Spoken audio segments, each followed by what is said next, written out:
सबके बीच में अपने विचार साझा करें आदरणीय अपर्णा जी। एक बार स्वागत करेंगे भाजपा परिवार में हम सबके बीच में।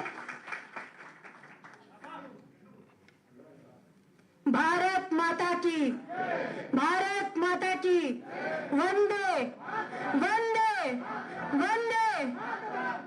सर्वप्रथम मैं आदरणीय अर्चना मिश्रा जी का, जो प्रदेश की महामंत्री हैं, प्रदेश की मंत्री हैं, आदरणीय संयुक्ता भाटिया जी का, जो लखनऊ की महापौर हैं, आदरणीय श्रीमती आदिति सिंह जी का, जो विधायिका हैं रायबरेली से, श्रीमती प्रियंका मौर्य जी का, जिन्होंने भाजपा ज्वाइन करी है अभी, आदरणीय श्री गोविंद शुक्ला जी का, जो प्रदेश महामंत्री हैं, और आदरणीय श्री मनीष दीक्षित जी, जो मीडिया के प्रभारी हैं, और सीता नेगी जी का भी, जिन्होंने मेरा स्वागत किया। बहुत बहुत धन्यवाद।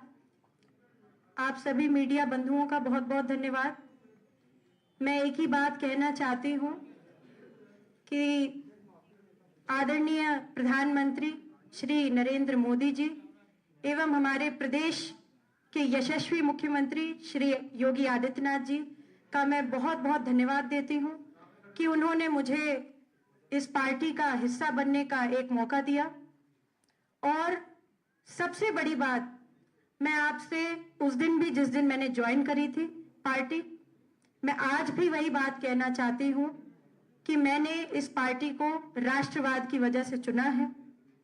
और मैं बताना चाहती हूं कि आज संयोग से नेताजी सुभाष चंद्र बोस का बहुत बड़ा दिन है। मैं कहना चाहती हूं इस बात को कि विचार आगे चलता है और उसके पीछे मनुष्य चलता है, क्योंकि मेरा ये मानना है कि मनुष्य तो नश्वर है मगर विचार कभी मरता नहीं।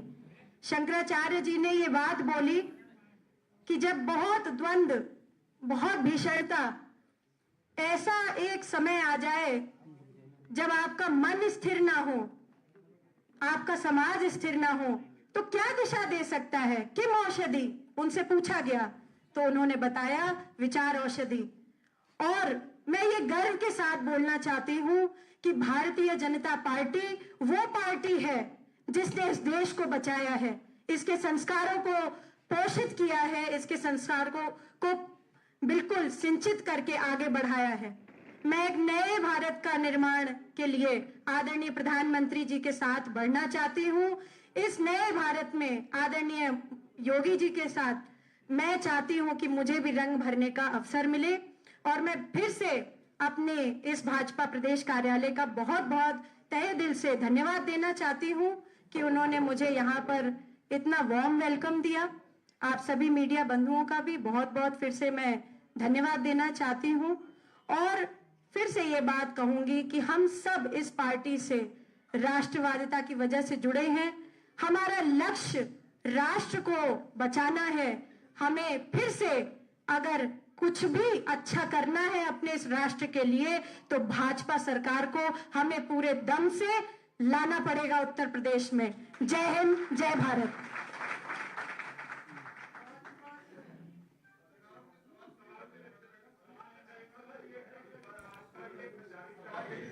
बहुत बहुत धन्यवाद।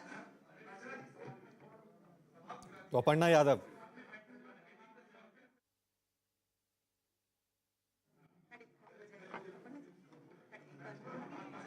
अपर्णा यादव को आप सुन रहे थे। इसमें वो कह रही हैं कि वो बीजेपी में राष्ट्रवाद की भावना की वजह से जुड़ी हैं।